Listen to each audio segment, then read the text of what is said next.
Who are we? We are Southern Boating Supply.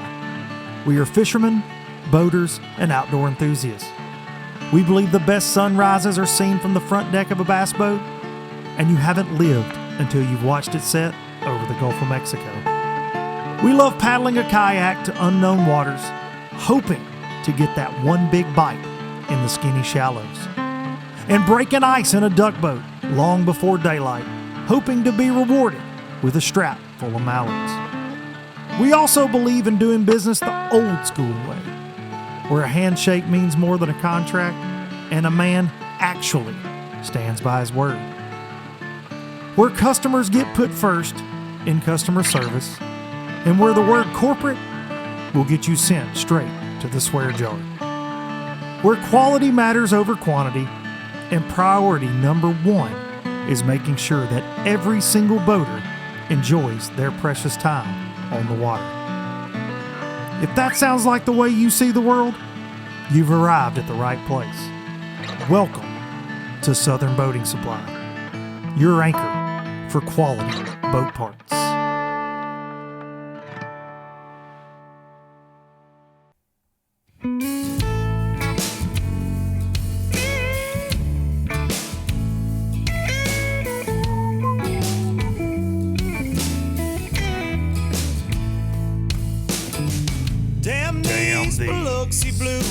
It happens every night. Every old night. And I ain't never met a riverboat dealer that could ever be a friend of mine. Haven't. The summer heat never treats me kind. It leaves trouble on my mind. So I'm bidding farewell, putting in my notice, and I'll see you at another time. Sing. This highway does not know my name, and I don't care. No. Don't care. Heading my way for another place, and I got 3 good tires and a spare. Right to the hook right here. Just a white line gypsy getting out of Mississippi with just enough gas to get there. Low budget live, the not so live variety from the Low Budget Live Bar and Grill here in beautiful southern Middle Tennessee. And I hope all you low lifers are doing well out there. This is the podcast for Monday, June the 10th. And if you're wondering why I called you a low lifer, if this is your first time tuning in, it's what all the fine and faithful listeners and viewers of this program refer to themselves as. So welcome, low-lifers, one and all, new and old. This week is Father's Day. You will not hear my voice again until it is upon you. So if you haven't got your dad something, go ahead and do that. Go ahead and do that. Get him a new spatula for the grill. Get him a case of beer. Get him some Southern Boating Supply stuff. Take care of old dad. Don't just get him socks and a tie or, something like that. Get him something nice. Get him something nice. This is your final warning. I always do that for all the holidays that involve the ladies most of the time. But dads are easy, man. Especially if they like the outdoors, just get them something that you know that you would like. Hook your dad up.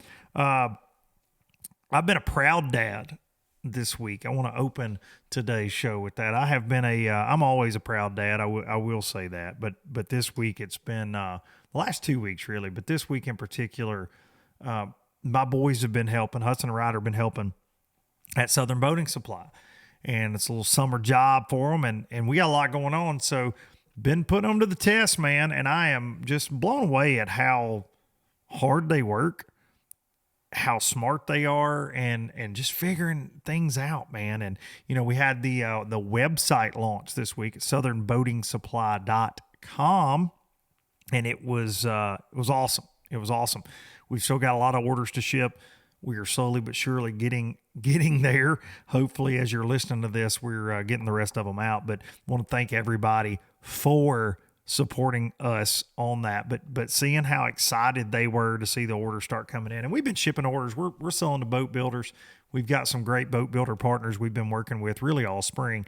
But this is the first kind of public launch with the Hook Haven, Ultimate Lure Holder, and then some of our apparel we put out there this week. But seeing them every time, they're kind of monitoring a computer, and every single time that an order popped in, it was just a really, it will always be Wednesday, June the 5th will always be a day that I won't ever forget in my life. And I say week in and week out, I don't want to forget these moments, as we're building something from the ground up in Southern boating, and I don't ever want to lose what it is right now.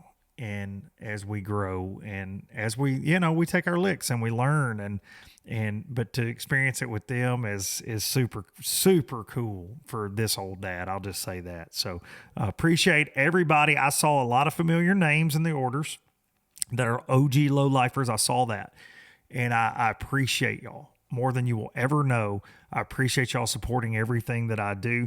If you have not checked out southernboatingsupply.com, shameless plug, you can use code. I didn't roll this out last week because we had to make sure it would work, but it is going to work this week. LBL10.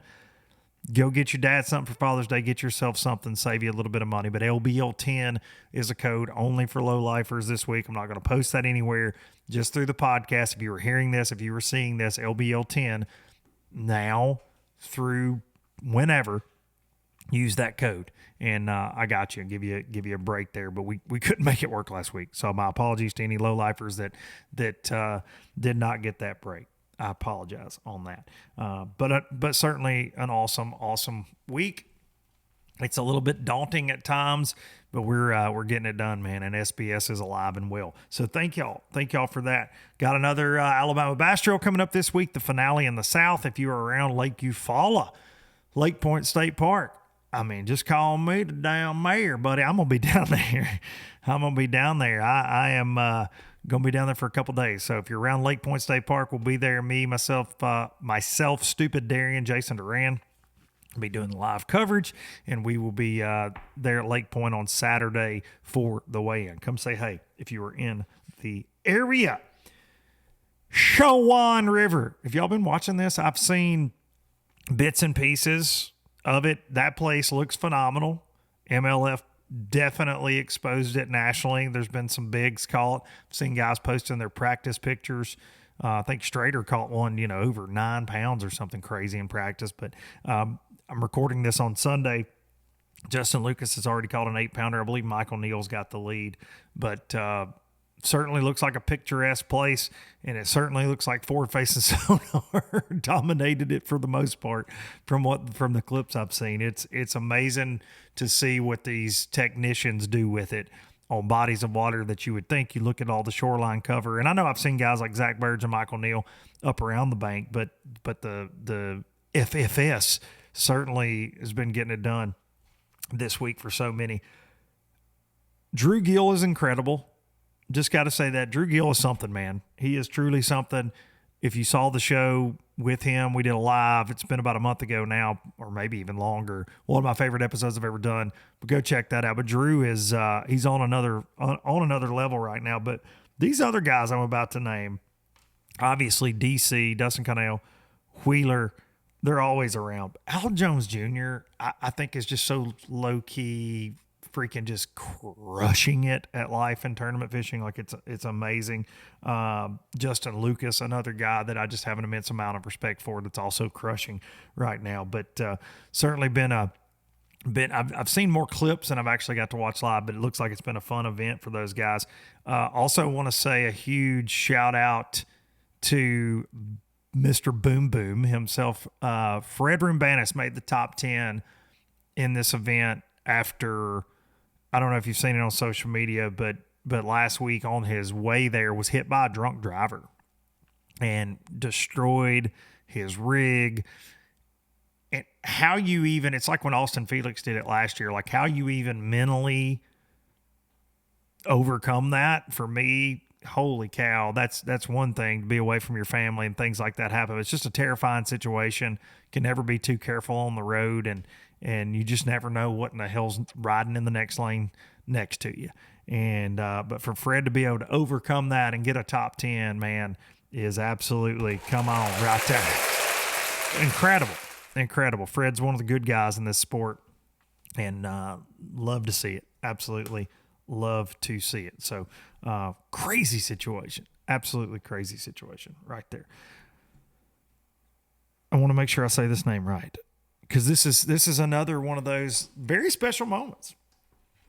Deanna Marino, huge congrats. She won the co-angler side at the California Delta Toyota Series to beat another female angler in Rachel Uribe. I believe that's Joe's bride. First and second, the ladies taking the first two spots on the podium. That's pretty outstanding right there. So again, there you go. There you go. West Coast Toyota Series. My boy, the Bass Warrior, called him out there too. Luis Fernandez. Shout out to Luis, MPFL veteran right there. He was the day one leader, catching them up out there. But yeah, gotta just mention that a little bit. Something else we gotta mention: the sponsors that make this all possible here at Low Budget Live and Low Budget Live Not So Live. The folks from Fish Tips. This episode is brought to you by the folks at Fish Tips. Do you want to know where you should go? Throw your worm around? Maybe throw your jig, maybe throw a crankbait. Where do you need to shine your live scope? Where? Where do you need to point it? Well, fishtips.com has some of the best anglers in this country on certain bodies of water sharing their experiences with you. And at Fish Tips, all you got to do is get on there, purchase a tip, and get out there and get after them. Fishtips.com. Just the tip. Use code LBL10 for a discount on your first tip right there. Gillfishing.com. The code is LBL Gift. When you spend $100 and you use LBL Gift at checkout, you will receive a gift from the folks at Gill Fishing just for being a low lifer.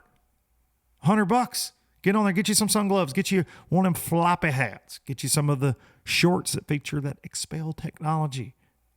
Gill Fishing will keep you covered up, keep you comfortable, keep you cool in these summer months, or go get you a rain suit. Gillfishing.com, LBL Gift. Pro Guide Batteries, ProGuideBatteries.com, LBL10 saves you there on some of the best batteries in the game. I mean it with all I got. They've got some new chargers as well, but their new lithium line, they got 36-volt all-in-ones. They got lithium cranking batteries. They've got AGMs. Don't forget about those because they're workhorses as well. At ProGuideBatteries.com, you can find all of it there. Check out the new chargers. LBL10 lets them know you are a low lifer. Bait-works.com, bait-wrx.com is where you find this little critter right here, the LOB jig. And I had another proud dad moment on Friday. Ryder Duncan caught his first jig bass ever out of the back of my boat on an LOB jig in a hot pocket, and he was reeling that bad boy in, and he just was hollering, "It's my first jig fish." It was awesome. But the LOB jig available exclusively online right there, bait-works.com. Of course, many other items there as well. You can use code Duncan-10, DUNKIN-10 to save money at bait-works.com. And last but not least, hang the banner, the Bassmaster Classic winning banner, the first ever all-welded aluminum boat to take a ride around an arena. The X21 Pro, you can get that X19 as well, or that new H20 that does not break the bank. Maybe go H17, H18. But the new H20 rated for a 175 Yamaha show. More tackle storage you can shake a stick at. Stable fishing platform. Check it out at expressboats.com. Go see your local dealer. Express Boats, building excitement since 1966. Speaking of excitement, I'm excited because we have bass fishing on the horizon. We have bass fishing back. We've got the Alabama Swing coming up here. Wheeler Lake this week, one of my home ponds that I've fished as much as I have anywhere this week on the Elite Series, and then they follow that up with the most intriguing tournament of the year, in my opinion, other than the Shawan River in the BPT. I think Smith Lake down there, the summertime derby, daytime derby on Smith Lake is going to be very, very intriguing, to say the freaking least. Absolutely going to be amazing to watch it go down. But Wheeler Lake, the boys are back in the Elite Series this week down there, and I may come roam around there for an afternoon. For an afternoon weigh-in. I might catch the day one weigh-in. I got ABT after that, but I might sneak around down there. So if you're in the area, see you there. That being said, there's a guy that will be missing from the field.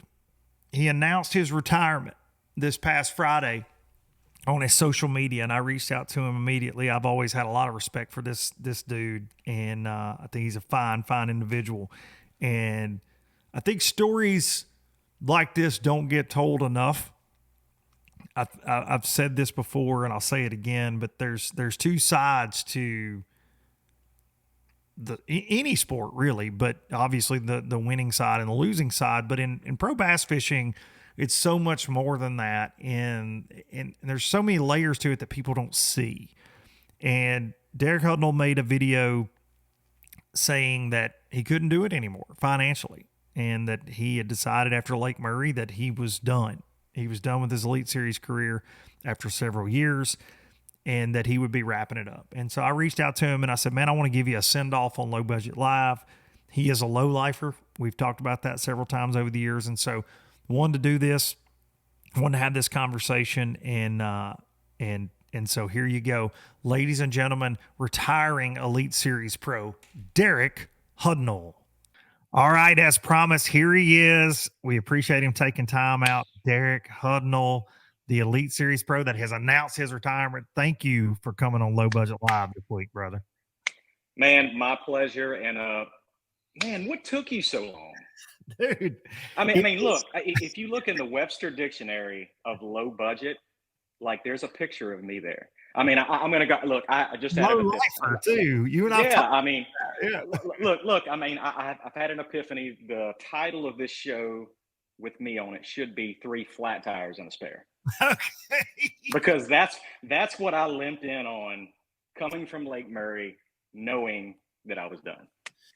So, all right, well, let's just start there. So, because that's obviously you post late last week that, and I watched your video. I thought it was well said. And for those of you that don't know, you've been on the Elites how many years? I mean, it's 5 years, right? 7 years professionally? This is 6 on the Elite Series, so 5.5 officially. I fished all the divisions of the Opens for 3 years before, because I mean that's a full-time job in itself. Yes. In order to qualify. But yeah, I mean officially on the Elite Series, this is year 6. And so you won a little over $400,000, 8 top 10s, 12 top 20s. You got to go to a classic, absolutely in the mix. You had a great sponsor stable, but talk about leaving Murray. But let me start by saying this. Mm-hmm. I've seen it because I've met you several times. You are a big personality. You're a positive guy. Like I like being around you. But this year, there's been a couple times on social media you've posted videos, and I thought, man, Derek's going through it. Like you can fit, because I've been there myself. So what led, though, what was the Murray decision driving home? You're like, that's a wrap on my Elite Series career. The bank account was empty. Okay.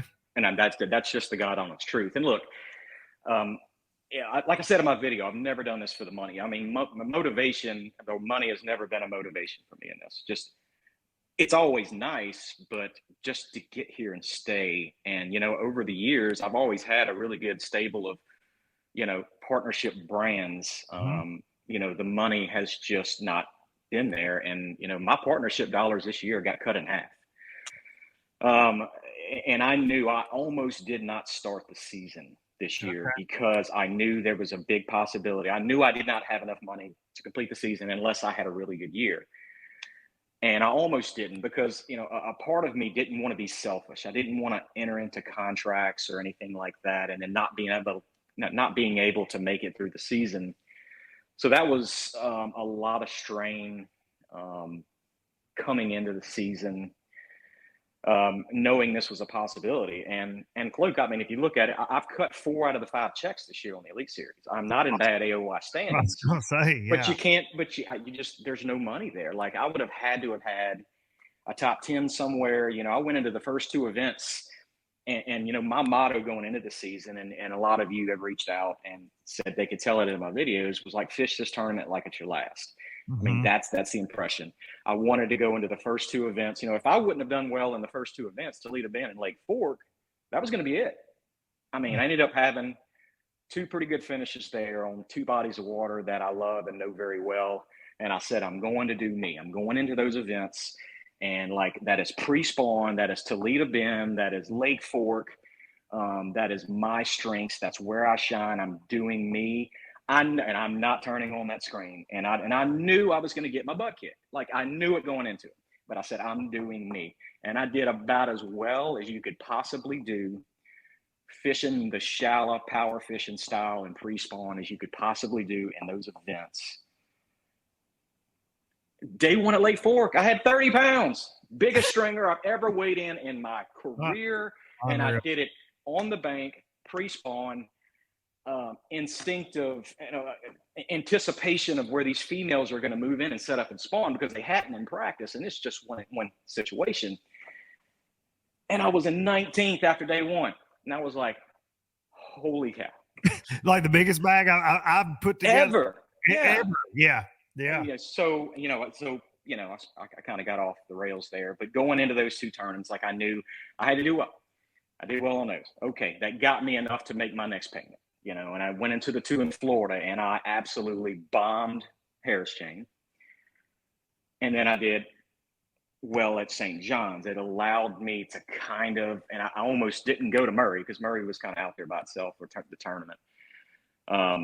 And I made it enough to Murray, and I think going into Murray was the same situation. It was like, I have to do well here. I finished like in the 50s there. So I did not get a $10,000 check. So I knew then, I'm like driving home. It's like, this is it, and dude, that's a tough way to live unless you're following a dream that nobody can follow, that nobody can understand or see that you. And that causes, a lot of pressure. And I'm sure you've been through this, and a lot of guys have, from the people that don't know, that are close to you that don't know. And that's tough. But, dude, I don't regret one single minute of the struggles and the sacrifice that it took me to get here, because this has been my dream. I've told this story a lot. My earliest memory was sitting on the couch with my dad watching Hank Parker hold up that wooden trophy at the James River in Virginia. And I don't know that there's been a single day that's went by that I haven't thought about that moment. I grew up in a fishing family. My dad, known as one of the best anglers to ever fish in Louisiana. He's won everything. He has had opportunities to fish the BASS Top 150 back in the day when I was young. And I had to watch him turn that down because we didn't have any money. I grew up poor. My dad didn't know anything about sponsorships or anything like that. He was the breadwinner in our family, and he had to turn them down. I remember him getting a phone call. And like they said, we got a spot for you. We got a spot for you. And he couldn't do it. And one real quick story with Hank Parker. I'm a pretty open guy, and I can talk to anybody. I can approach anybody. But, up until about 2 years ago, and I've been around Hank Parker, the classics and ICAST and all of that.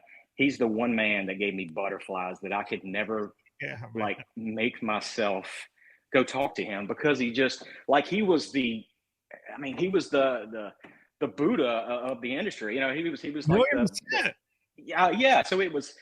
And I've told that story to a few people before, and it just, man, it's been a long time. It's been a long time between there and now. But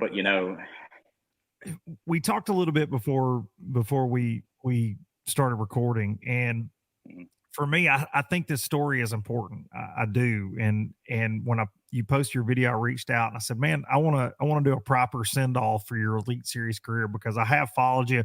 Dude, when you've been on Bassmaster Live, you absolutely kill it. I know you do great work for your sponsors that support you. And that story, though, of the sponsor dollars getting cut, I hear that, especially this year or the last 2 years, I would say. The industry was in this craziest boom we've ever been in, the COVID boom, and now budgets get cut around every corner. I left a company that was really good at that, and I've seen that, though, whether it's boat companies, lure companies, and you said in your video, you said, I have nobody to blame but myself on that. And I don't necessarily agree with you on that point because, man, I feel like you are a guy that's represented well. And like you said, man, you've gotten 4 out of 5 checks this year. You had the biggest bag of your life there at Lake Fork. You're catching bass the way you want to catch them. Now everything's changing very fast, but I think the reason this story is important, going back to that, is this is what I hear more than the big cardboard Happy Gilmore checks, than the trophies, than the cool looking boat wraps and truck wraps. I know more people in this situation. Unfortunately for them, though, and listen to me when I say that, ladies and gentlemen, low lifers at home, unfortunately for them, they're not man enough a lot of the times to make the decision that Derek has made. And I think as a father, as a husband, because listen, man, I've been down this road with lots of things in my life where your ego will get in the way, and you love bass fishing head to toe. You just said it. You grew up with it. Your father instilled that in you. You love it. But sometimes if it doesn't make sense, you can't square peg and round hole it and put your family and your children's future, your own future in jeopardy, man. And so I applaud you for making this decision because it is not easy, man. That drive back from Lake Murray, even doing this right now, brother, like I know it's not easy, but I'm proud that you're man enough to be able to make it. Well, I appreciate those words, Luke.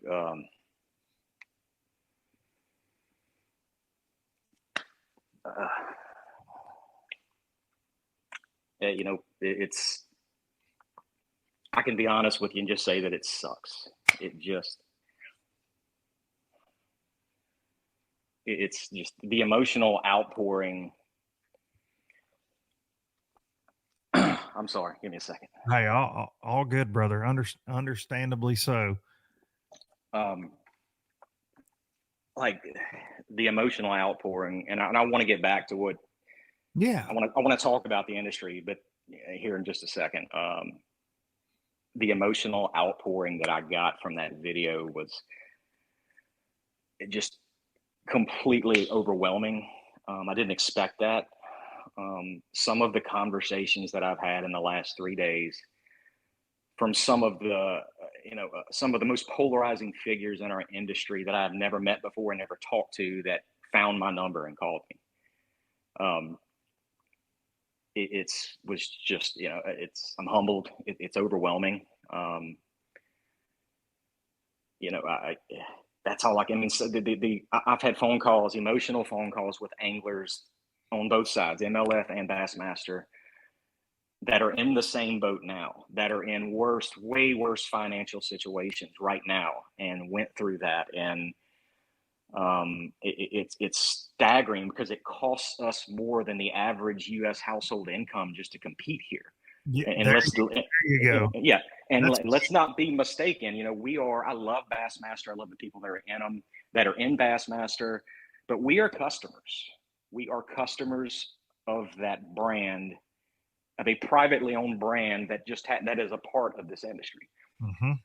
So, when we're talking about, you're hearing a lot of partnership dollars and stuff are being cut from a lot of people. That's all very true, but we need to just take a step back and look at this, because there's so many different layers to this. The economy's bad. Yes. COVID sales went through the roof. This is a reset year as far as sales, because nobody puts out a budget in any business with budgeting less than you did the year before. It just doesn't happen. So budgets are still high. They spend more money than the money that's actually going to come in with that. But we are a media-driven industry. Media has changed so much over the last 3 to 5 years. There is so much. I mean, think about it. Those guys did better in that Fish Bassmaster back 20, 30 years ago, because the only eyes were on them. The only available media was turning on ESPN on Sunday mornings and watching it. And then, we were the face behind that. And now so much has evolved, and there's so much more free media out there. And YouTube, and now all the eyes aren't on us anymore. Like, the value is not on us anymore. And from a business perspective, I completely understand, and I get that.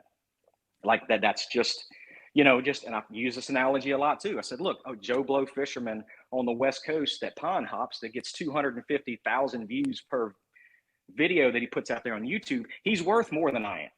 Like, I get that. I understand that. I say it all the time, man. I said it on this show a few years ago. I said there was a major paradigm shift happening, and we're living it every single day, where professional anglers aren't as valuable, right, wrong, or indifferent, as, like you said. There's a guy I follow, not to cut you off, but there's a guy I follow called, it goes by the homeless fisherman on Instagram. Fishes off of a paddleboard. Okay. Fishes off of a paddleboard around Austin, Texas. He catches giants on big swim baits, all kind of stuff. And I am fascinated with his content. And it's the number of views, though, it's insane. It's insane. And he has I see it all the time, and I go, this guy's got it figured out. He's no bass boat. Hey, man, I mean, it's where it's at. I mean, that's it's hats off to him, you know. No Nothing doubt. against the guy, Yeah, but no there are doubt. guys, you know, and I say a lot that I blame myself for this, just because I never got, you know, I never put enough work into that side of it when I really needed to. Like, you know, it was always, you know, I always put content out there and stuff, but look, I'm not a guy with a big personality. I'm not your Gerald Swindle. I'm not, you know, a lot of the guys that have the, you know, Brandon Pollinux. It's not that he has this giant personality, but he has worked his tail off to create what he's created, because he understood from a business it was on him. He ain't going to make enough money in bass fishing. Well, he's made a lot of money in bass fishing, but you never go into a season saying, I'm going to make 4 top 10s this year and $250,000 in order to feed my family. But he understood that, you know, so I'm using him as an example because he was, I mean, one of the best individuals on the face of this planet. He was the first person to text me like 3 minutes after I posted that video. And, you know, so I don't have that. And look, let's face it, Luke, you know, there are people in the top level of this sport that are born with gills. Your KVDs, your Greg Hackneys, your Jacob Wheelers and Connells. I mean, these guys catch them everywhere they go. And then there's the rest of us, you know, and that's just, it just is. It's just, we have to work our tail off. We have to try to find something unique because, you know, we're just, the sport has naturals in it. We're seeing some coming in right now. I mean, so you have to understand that going into it. You know, look, I'm not going to, you know, if I would have finished this season and starting in the next season, like, is something going to click in my head and all of a sudden I'm going to start, you know, competing for an AOY championship? Unless I completely change something, maybe, but probably not. I mean, it's just, let's let history talk for, you know, it's just, so you have to understand that coming into it. But yeah, for sure. Yeah. So, but you know, the financial piece of it, the money's just, look, the money's here. I mean, the industry, like the money, the viewership, the sales, I mean, none of that has like, it's back up a second. It's still there. It's just the value piece has changed. And look, it's the exact same thing that's happening in the movie industry right now. And a lot of people don't realize that is that the movie industry, because like the actors and actresses are not making near the money that they used to because there's so much available free media out there.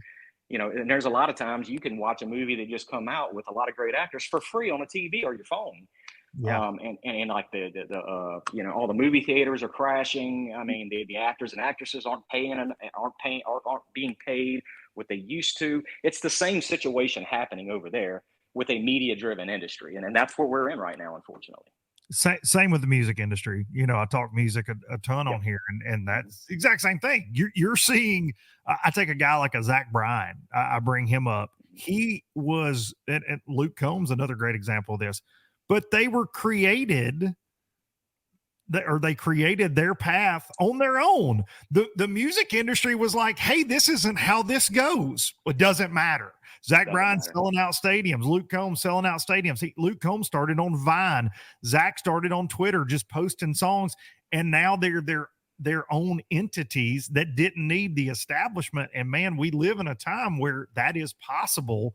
And to your point about Bassmaster, you know, I say this to a lot of anglers off the record a lot of times. It's back in the day, the guy that got the magazine article, that out hustled everybody. He knew the writers, and he got, you know, he does more media events than anybody because the internet didn't exist back then, right? The guy that got the most camera time on TNN Bassmasters or ESPN Bassmasters. I had the logos on his vest. That was the guy that made the money, and that was the guy the industry backed because it was the only way you could get your Stren fluorescent line and your hog collar spinner baits out there or whatever, back in the day. But now, man, there are so many avenues, and I scroll social media, unfortunately, too much in my day to day because I have to at times, but then I try to keep up with trends and different things, and it's astonishing to me, Derek, and you probably feel the same way. You're an old soul, I feel like. It is almost to me nauseating bass fishing social media because it's just all the same almost, and I'm not even taking it's like we're conditioned to think we have to say XYZ because then somebody's gonna pay us to, and it falls on deaf ears with the fans, I feel like, at this point, man. You couldn't be more right about that. So anytime that we're in opinion media, and you live in opinion media, yes sir, people are going to disagree with you. Yeah, that is the one thing in the social media world that I was never a fan of. And I'm going to back up a second because the fans are freaking awesome. I love every one of them, but there's always that guy. Dude, this is the thing, is I hate ugly people. Yeah. I don't have patience for it. I turn and I walk away. I don't like ugliness, but if you post something out there about your opinion on something, the ugly people come out. Mm-hmm.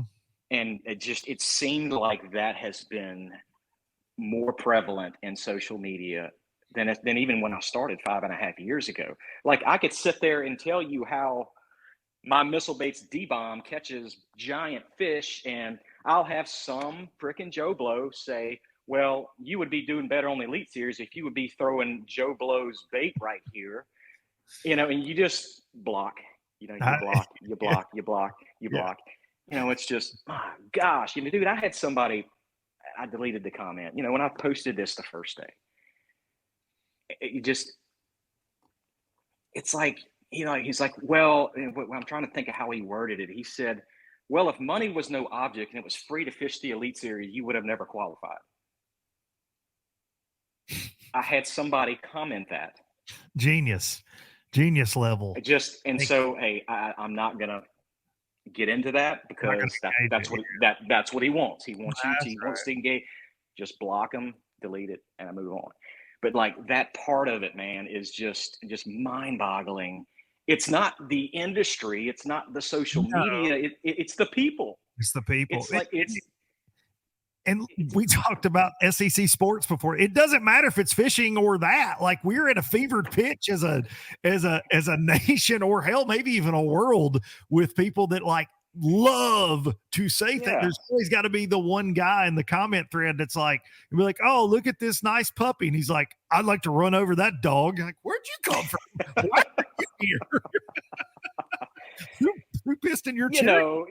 And I mean, that, and along with the opinions of, the anglers as well, and the way people are handling themselves through these changes. And let's face it, this is a big change in the industry. Probably, and almost assuredly, probably one of the biggest changes this industry's ever seen. Let's face it, people don't like change. Like, they don't like change. It's I think people are losing what the word integrity means. It's integrity is not something you're born with. Okay, first off, that is not something you're born with. That is something that you learn through experiences, past mistakes and stuff. So you see a lot of young anglers coming into the Elite Series right now that don't have integrity. And I don't mean that in a bad way whatsoever. They haven't been alive long enough. They haven't been in the tournament industry long enough to make mistakes. And I see some of these kids making mistakes, and when they make a mistake, the world just beats them in the head. And it's like, they just help them. I had an hour-long conversation with one of them after like the third tournament of the year, and just trying to calm him down and just understand that he's going to make mistakes. You'll never do that again. No, I won't. Just instead of beating him in the head, help him. He doesn't know.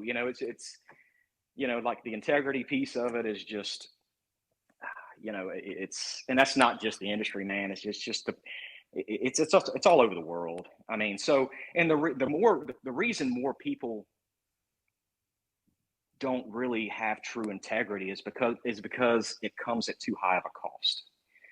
Like, it costs to have integrity, and everybody's integrity will be different. I know I'm overusing the word right now, but just, be a better person. There's not enough people out there that look at themselves in the mirror, and they don't understand that's the key to success, looking in the mirror.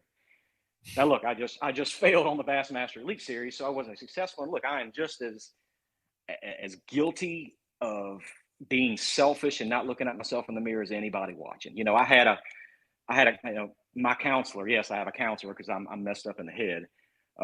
He gave me some homework one time, and he said, every time you get on your knees and you pray, he said, I want you to ask God if you did everything right today. Start there. So I went back a couple of weeks later, because I realized very quickly that that's not possible. I F up every single day of my life, and trying to understand and tell yourself that you're not perfect. You're going to F up every single day. And when I went back to him, he was like, that's the answer I thought I was going to get from you.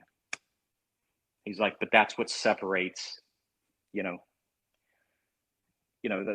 that's what separates good from bad. I'm not calling myself good because I F up every day, but it's like, that's just understanding that. And I know we're getting into this philosophical. I'm all, me and well enough to know I'm all about it, dude. I think that it's important. You have to be self-aware. If you are not self-aware in life, and again, I F up every day myself. Every single day. I have a saying, and people that listen to the show a lot have heard me say it, but like, if you're not a person that wakes up every single day trying to be better than you were yesterday, no matter what that is, and you will fail more times than not, but you aren't doing it right, in my opinion, right? You've got to try to be better. And if you make mistakes, guess what? You get another, as long as you wake up on this side of the dirt, you get a chance every single day. Every single day. I tell my kids that, hey, you screwed that up. You got tomorrow. We can try it again. Let's do it. That's it. I love that. Couldn't have said it better. Couldn't have said it better. And I think that like saying you have a counselor, you're messed up in the head. Man, I have and I laugh with you on that, because I have had this is my therapy more times than not, staring at the screen, which I don't know if that's healthy or unhealthy, but the low lifers have helped me get through a lot in this old world, that's for sure. In 7 years of doing this crazy thing, but I too have had I've had counselors, man. I've done that, and I think sometimes it is so nice to be able to talk to someone that is not personally invested in your life, being a spouse or a friend that knows all your bull crap, right? Like, it's okay being able to talk to a unbiased source and go, hey, here's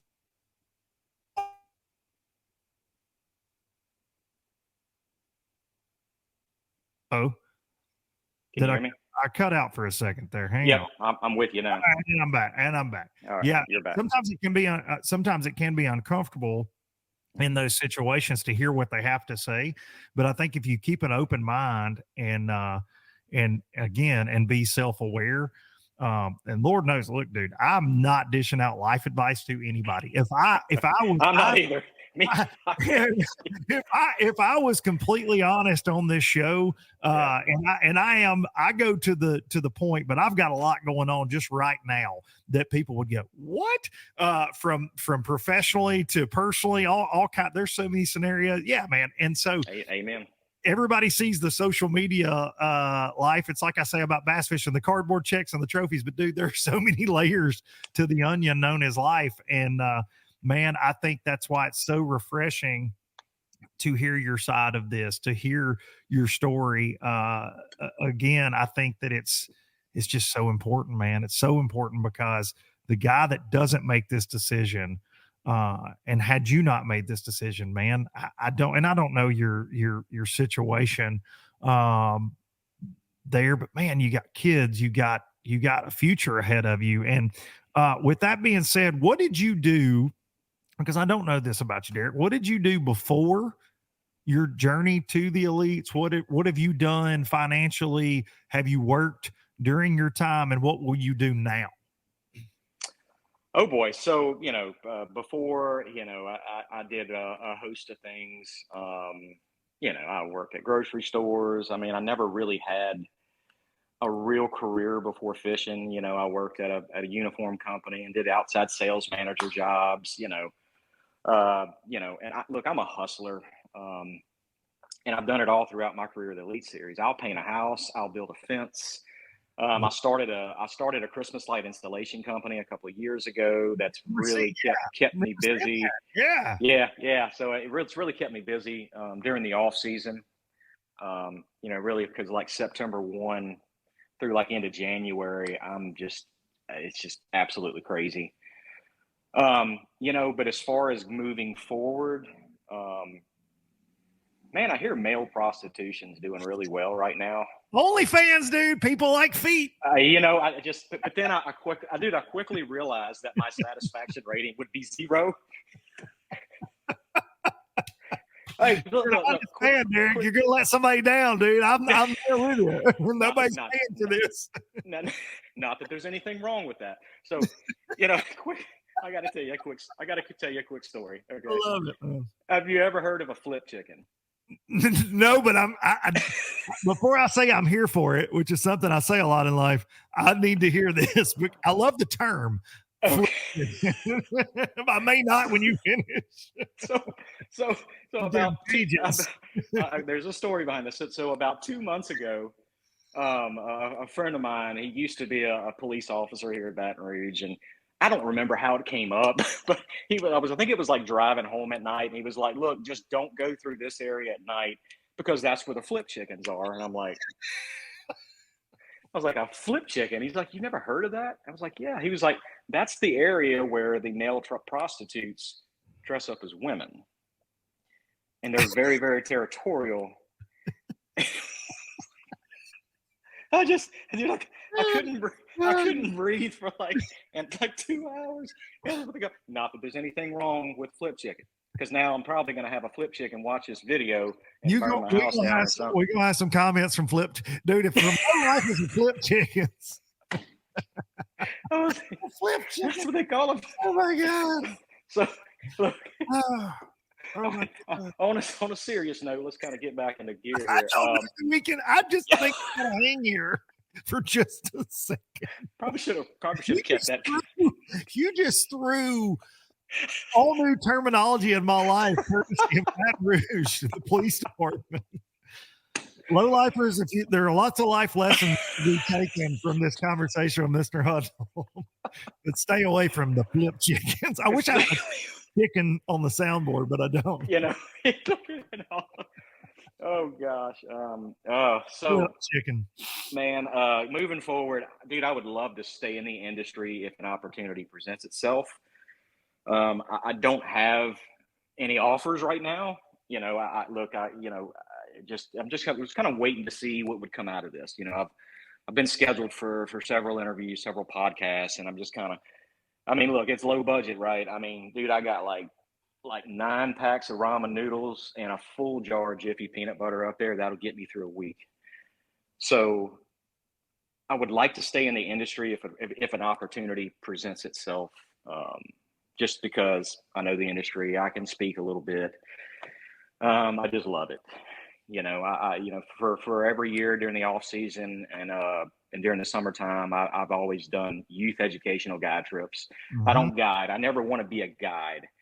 But I love the teaching aspect, and I love seeing some of the youth that I've worked with develop into not just men, but anglers. And there's so much education out there that kids just don't have. As soon as when I sit a kid down on my boat and we're on an 8-hour educational guide trip, the first thing I do is I tell them before, hey man, rig all your rods up the same way you would do if you'd be fishing. They come in and we go through every single setup he brought in the boat. Why did you have this? Why do you like this? And then you get a lot of, what size rod is that? He's like, I don't know. What size line you got in there? Man, I think it's like 16 or 18. I don't know, it might be 12. all right, I see you got a 3/8 spinner bait right there on a 7/6, heavy rod. Why is that? I don't know. They're not like it's not their fault. It's and sometimes their dads come with them. There's not their fault. They just don't know. Right. That's the part of this industry that I love. I love the teaching aspect of it and just trying to help anglers, kind of pay attention to the details and just learn a little bit. I mean, but the great thing about bass fishing, Luke, and this, is that everybody's got an opinion as far as techniques and fishing goes, and nobody's wrong. Like nobody's wrong. Absolutely. It's about we are all so different. From my boat to John Cruz and Brian Schmidt and Matt Airy and Greg Hackney, like the way that we think, the way that we operate, the way that we fish. Joey Cifuentes or somebody like that can't get up on stage and sit there and tell you how to catch fish on forward-facing sonar like he does, because there are so many just microseconds of decisions that are the most important part. Or Greg Hackney, he can't put out a video and say you got to throw a swim jig, and you're immediately going to be the best, throw a swim jig like he can. It's just never going to happen because we're all so different. That's the part of this industry that I love, man. I love the teaching aspect. I love to talk. I love relationships. So we'll see. God holds the keys, Luke. I mean, that's it. So I'm going to kind of I've got several, interview. You were the first one to reach out and ask me for an interview. I wanted to make sure that I was the first one that got on your show. I respect you, and I respect, everybody who's reached out. And man, I enjoyed being around you. I hope our paths cross again. No, they will, man. I appreciate you saying that. I remember you coming up at it might have been the live in Classic in Birmingham, the first ever live. Or was it 21 in Fort Worth? Might have been the Fort Worth Classic. But I remember you being at the live, man, and I remember that was the first time I talked to you. Yeah, because you and Shannon were and Shannon were playing. Yeah. And I had always been a fan of the Biloxi Blues song. And so when you played that, I'm like, oh yeah.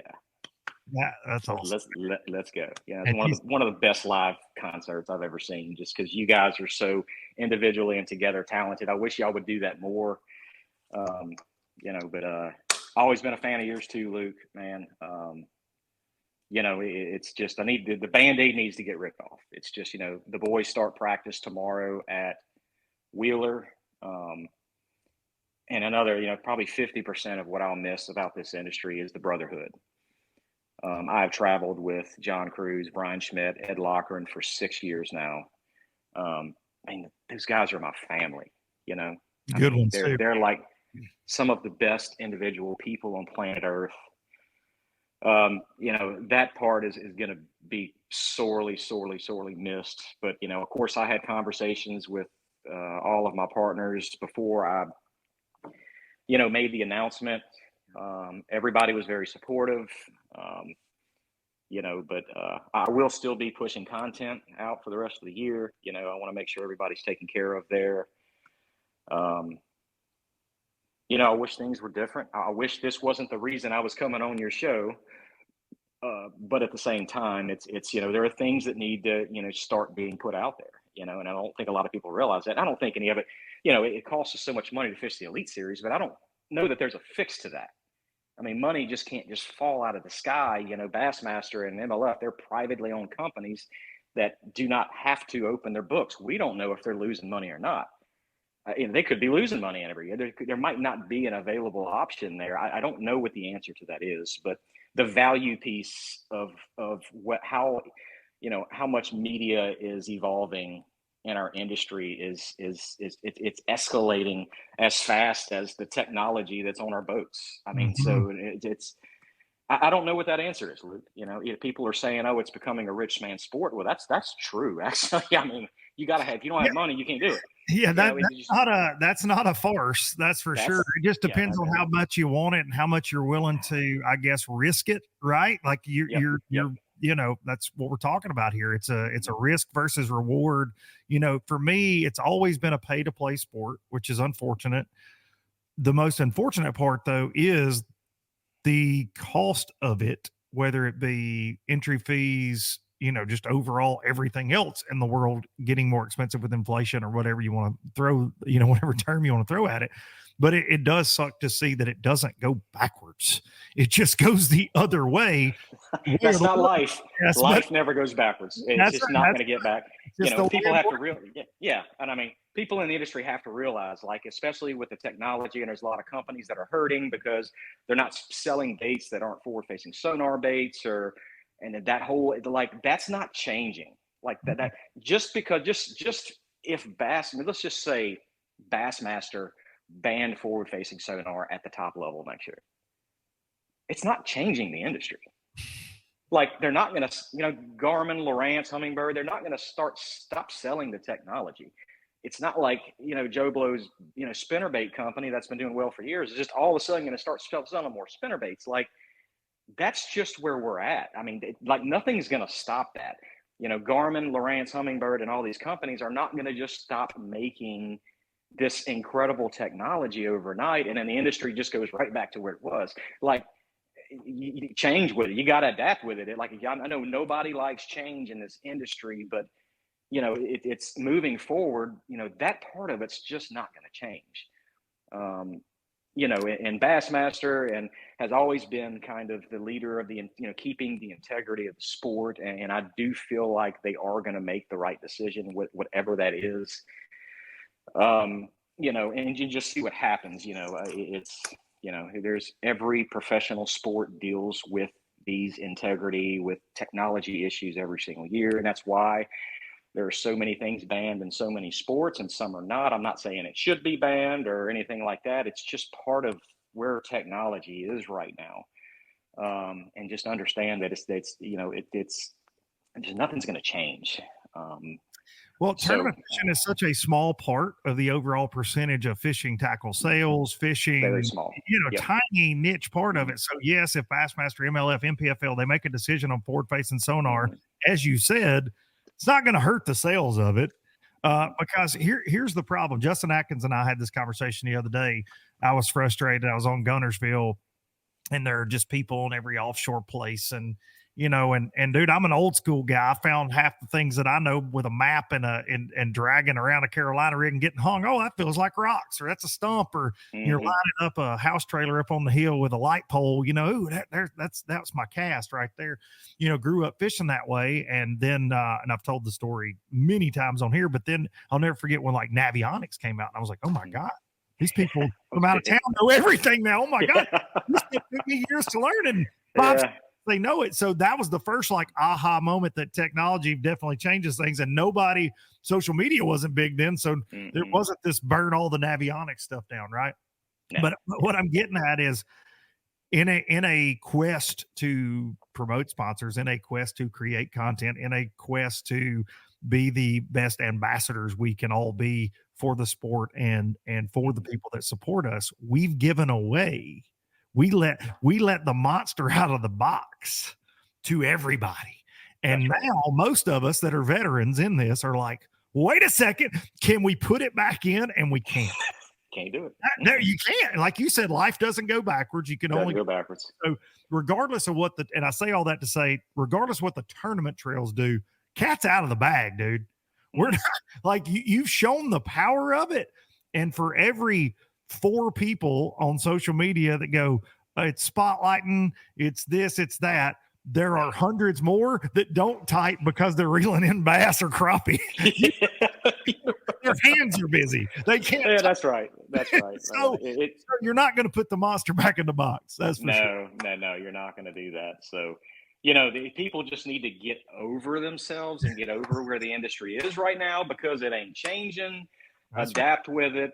Love it. Continue to love it. Remember, and I tell everybody, I've gotten into some conversations with other anglers that are just mad, dude. They're just pissed, and I'm not doing well, and technology. I said, man, I've done this twice. I won't tell you who it is. And I stopped and I was asked them, I said, what's your earliest memory of bass fishing? And it stops them. And they stopped there. One guy who I respect a lot, who got into a tangent one day, I asked him, and I think he shed a tear.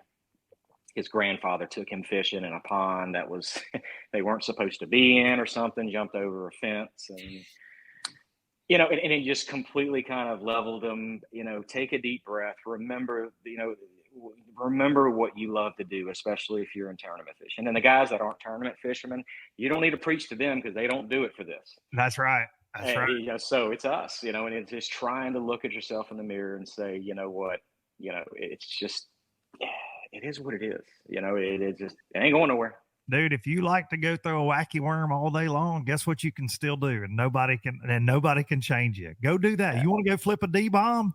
Do Absolutely. it. You want to go live scope with a little jig head, spunk shad, then by all means go do it.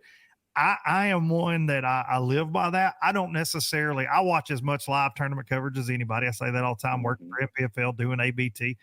I will say more times than not, like it is, now that we can share the screen and do some things like it's made it more entertaining for me. But dude, watching a guy, I get the frustrations from fans, but also at the same time, it's always sucked in offshore tournaments, whether it's Kentucky Lake 10 years ago or St. Lawrence River, a guy's still looking down and he's out in the abyss. That hasn't changed. No. But dude, I am the guy that I won't bitch about it. Like, I will use it sometimes. Oh, there's a brush prize, dot bite, throw it over there. Absolutely. When I'm on my way to skip my LOB jig under a dock, to be honest, I'm still the way I feel. Dude, I got pissed off at Guntersville. Of course, it was Memorial Day weekend. And then I went back the next week because there's 3 boats on every single offshore spot that used to you wouldn't see anybody on. So I told my boys, I was like, hey, strap them down. We're going to the grass. Because we're going to the bank. Grass. And guess what? We wrecked them. And I'm like, this is okay. This is bass fishing. We can still have fun. I'm going to use my hydraulic jack plate for the first time in 2 years. Watch this. Yeah. Watch this. I'm going to turn these electronics off and I'm just going to go cast it. And it's amazing. You can still get a bite. Who knew? You can still get a bite. You can still get a bite. Yeah. But dude, those are the good times, man. Especially with your sons and all. Yes, that's what I live for. I'll tell you, this is how stupid I am, Derek. Well, you're talking about fishing with kids. I have an electrical gremlin in my boat right now.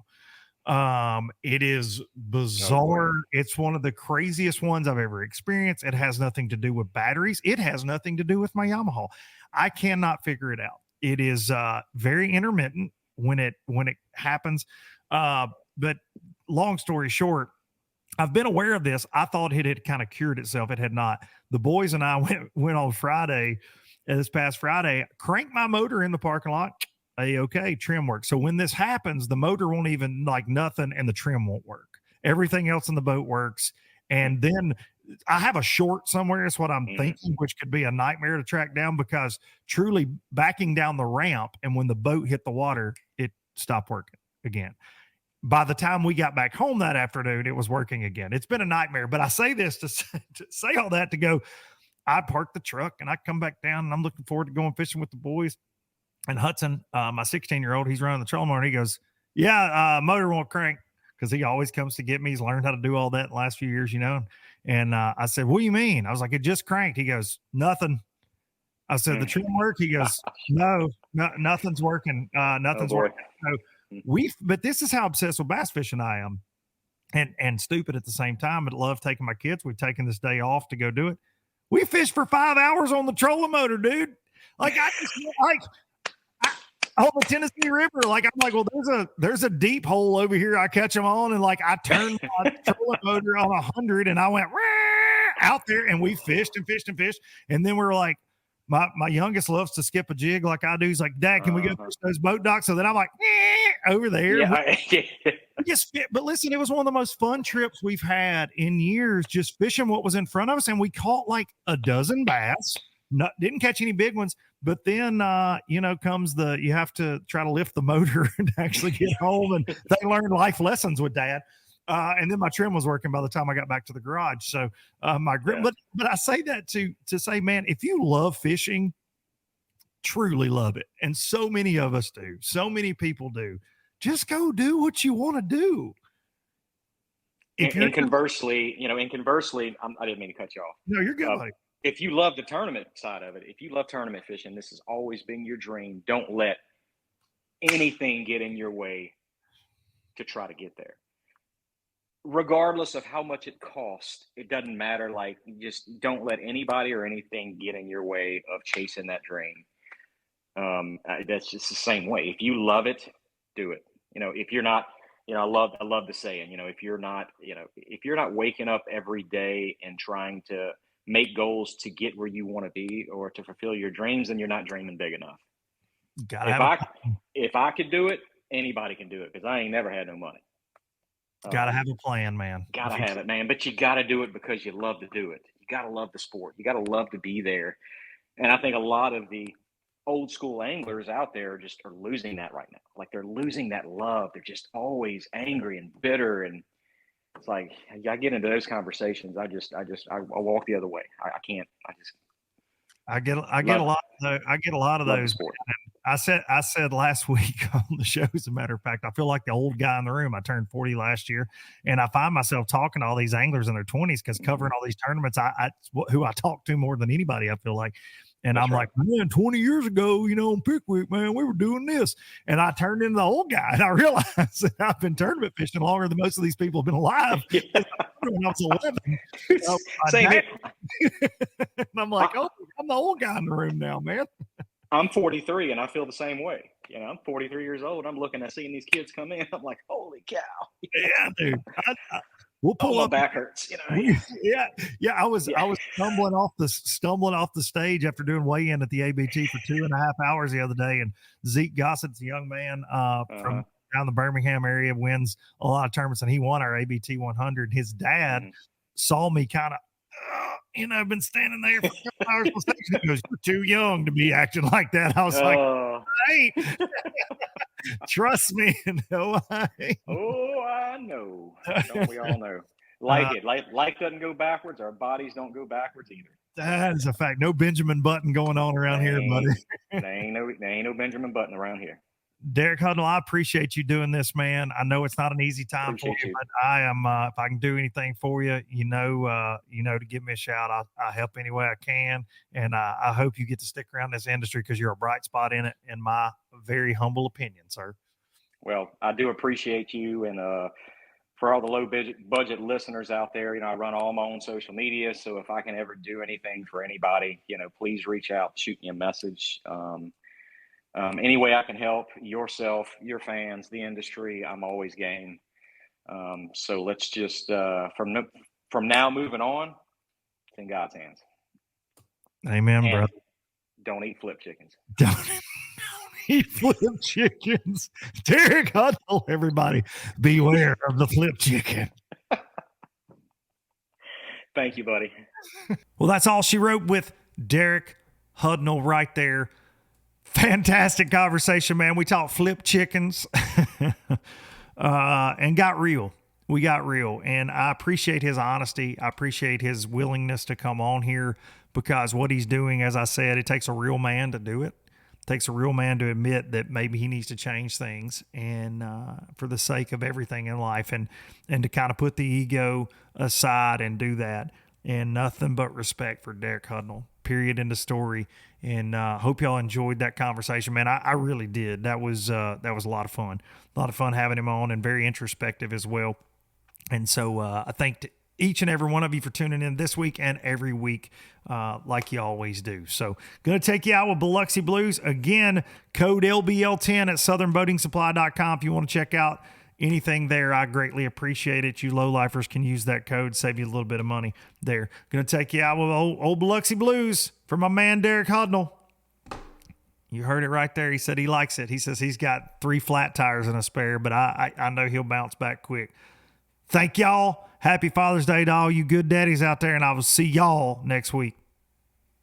From Jackson Town to below, I never could make it last. Spanish moss, a Civil War ghost, well, I'm gonna leave them in the past. Any direction, Lord, I'll be fine. It don't matter, east or west. North, south, wherever the wind blows, I'm leaving those burdens at rest. This highway, it does not know my name, and I don't care, no, I don't care. Headed my way. I got 3 good tires and a spare. Just a white line gypsy getting out of Mississippi with just enough gas to get there.